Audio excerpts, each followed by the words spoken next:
Selamat pagi sahabat Sang Sinar. Pagi yang indah untuk kita bisa berjumpa kembali di dalam renungan pagi sahabat Sang Sinar.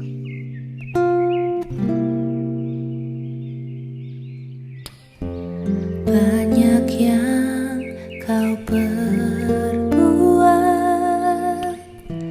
di dalam hidupku,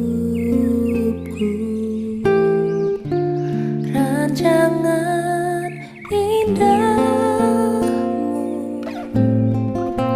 terjadi di hidupku. Bapa yang mengerti segala yang ku perlu, kasih-Mu sempurna nyata dalam hidupku. Ku bersyukur Bapa, ku bersyukur Tuhan, buat kasih setia-Mu di dalam hidupku. Ku bersyukur, ku bersyukur Bapa, ku bersyukur Tuhan, buat kasih setia-Mu di dalam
Shalom sahabat Sang Sinar. Kita bersyukur jika pagi hari ini kita bisa ada kembali untuk bersama-sama kita merenungkan akan kebenaran firman Tuhan. Namun sebelumnya mari saya mengajak kita semua untuk satu di dalam doa. Kami bersyukur ya Tuhan untuk kasih dan setia Tuhan yang tak berkesudahan. Di tengah-tengah kami menikmati akan segala nikmat-Mu, kami menyadari bahwa kami adalah orang-orang yang penuh dengan kekurangan, kelemahan karena dosa dan pelanggaran kami. Kami mohon pengampunan yang berasal daripada-Mu. Oh Tuhan, saatnya kami mau mendengarkan akan kebenaran firman-Mu.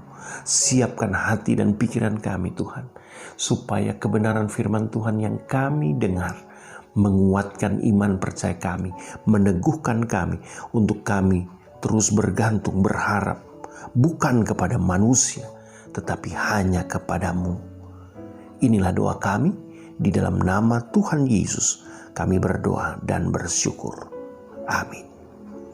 Sahabat Sang Sinar, bersama-sama saya mengajak untuk kita bersama-sama membuka bagian firman Tuhan yang terdapat di dalam 2 Korintus pasalnya yang pertama, ayatnya yang ke-5 dan ayatnya yang ke-6. Bunyinya demikian. Sebab sama seperti kami mendapat bagian berlimpah-limpah dalam kesengsaraan Kristus, demikian pula oleh Kristus kami menerima penghiburan berlimpah-limpah. Jika kami menderita, hal itu menjadi penghiburan dan keselamatan kamu. Jika kami dihibur, maka hal itu adalah untuk penghiburan kamu, sehingga kamu beroleh kekuatan untuk dengan sabar menderita kesengsaraan yang sama seperti. Sahabat Sang Sinar, puji nama Tuhan. Bagian firman Tuhan yang baru saja kita baca menunjukkan kepada kita bahwa ternyata Paulus dan teman-temannya, sekalipun mereka terlibat di dalam pelayanan Tuhan, ternyata mereka tidak lepas dari yang namanya masalah. Bahkan di dalam ayat yang ke-8 dan ayat yang ke-9 terungkap di sana bahwa masalah yang mereka hadapi begitu besar dan begitu berat. Paulus sendiri mengungkapkan seolah-olah kami telah dijatuhi hukuman mati. Tetapi yang menarik, di tengah penderitaan mereka, cara pandang Paulus menjadi rahasia untuk kita di kesempatan hari-hari yang kita lewati dengan berbagai macam penderitaan dan pergumulan ini, untuk kita tetap teguh, tetap kuat di dalam Tuhan. Apakah rahasia itu? Rahasianya, dia mengatakan, di balik derita, di balik pergumulan,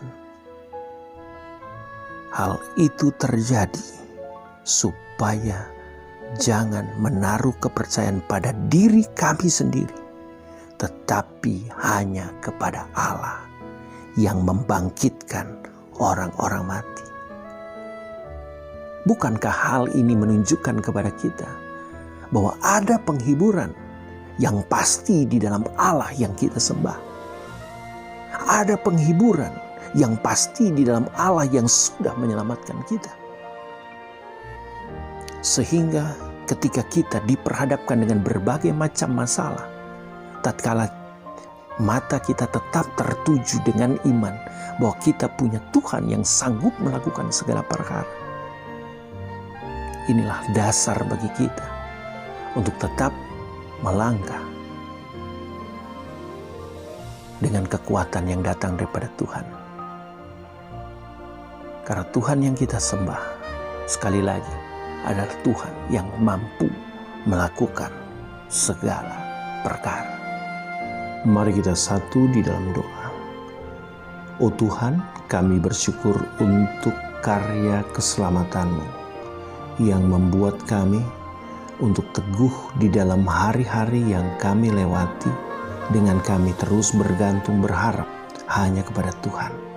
Kiranya hal itulah yang membuat kami terus melangkah di tengah penghiburan yang Engkau berikan, di tengah kami menikmati akan segala karya keselamatan yang Tuhan telah nyatakan kepada kami.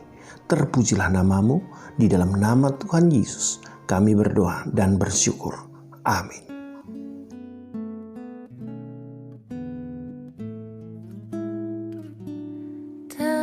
Tenanglah kini hatiku, Tuhan memimpin langkahku. Di tiap saat dan kerja, tetap ku rasa tangannya. Tuhanlah yang membimbingku, tanganku dipegang teguh. Hatiku berseri